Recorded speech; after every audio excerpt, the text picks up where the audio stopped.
प्रभु यीशु मसीह के मधुर और मीठे नाम में आज दिनांक 23 मार्च दिन बुधवार को हम आप सब अपम के श्रोताओं का हार्दिक स्वागत और अभिनंदन करते हैं। आज के दिन के लिए जो वचन है वह लिया गया है निर्गमन की पुस्तक उसका 3 अध्याय उसका 7 पद। वचन इस प्रकार से कहता है, फिर यहोवा ने कहा, मैंने अपनी प्रजा के लोग जो मिस्र में हैं उनके दुख को निश्चय देखा है और उनकी जो चिल्लाहट परिश्रम करने वालों के कारण होती है उनको भी मैंने सुना है और उनकी पीड़ा पर मैंने चित्त लगाया है।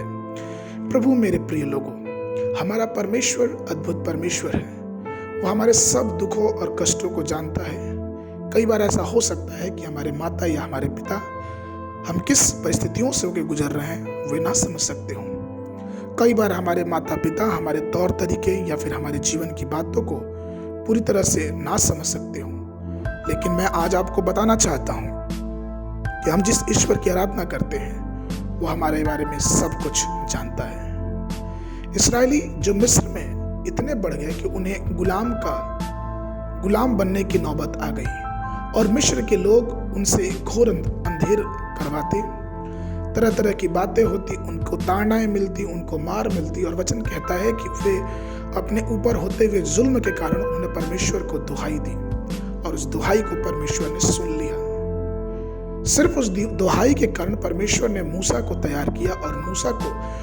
बड़े सामर्थ्य के साथ और बड़े बड़े चिन्ह और अद्भुत चमत्कार के साथ उसे मिस्र में भेजा।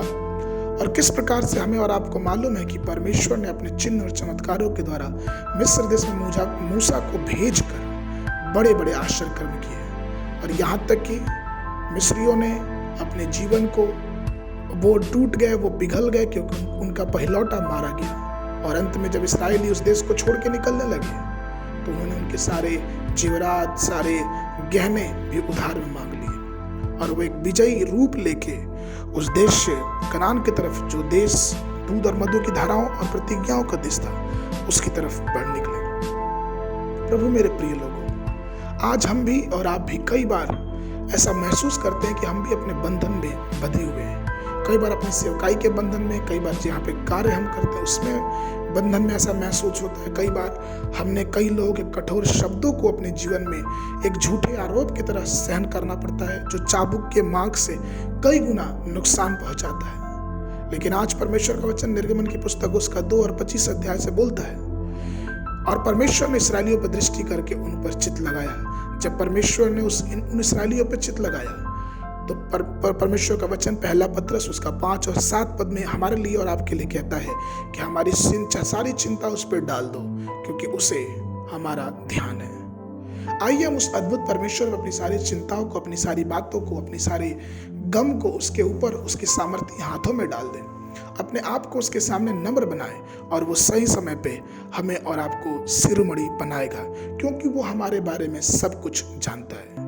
हम चाहे दुख, संकट, परीक्षाओं, क्लेशों और अपने जीवन में कई प्रकार की बातों को लेकर चलें, लेकिन एक बात का ध्यान रखें कि वो हमारी हर एक बातों को समझता है, जानता है और अपने हृदय से उस परमेश्वर से प्रार्थना करें क्योंकि हमारी प्रार्थना, हमारी दुहाई निश्चय रूप से सुन के उसका उत्तर देगा। हमें ये भी याद रखना है कि हमारी जो नींव है, हमारा जो जीवन है वो प्रभु यीशु मसीह के ऊपर है और इसलिए हमको परिस्थितियों से डरना नहीं है क्योंकि हमको और आपको ध्यान होना चाहिए कि हम जिसके पीछे चलते हैं, जो हमारे लिए मार्ग तैयार करता है, वो हमारे बारे में सब कुछ जानता है। आज के मनन के लिए जो पद है वो लिया गया है 2 तीमुथियों की पत्री उसका 2 अध्याय उसका 19 पद। तभी परमेश्वर की बड़ी नेव बनी रहती है और उस पर वह छाप लगी है कि प्रभु अपने को पहचानता है और जो कोई प्रभु का नाम लेता है वो अधर्म से बच जाता है। दिन में बाइबल पढ़ने का जो समय, सुबह के समय यहोशू की पुस्तक उसका 13, 14 और 15 अध्याय, संध्या के समय लूका रचित सुसमाचार उसका 1 अध्याय 57 पद से लेके 80 पद तक। परमेश्वर आप सबको आशीष देवे।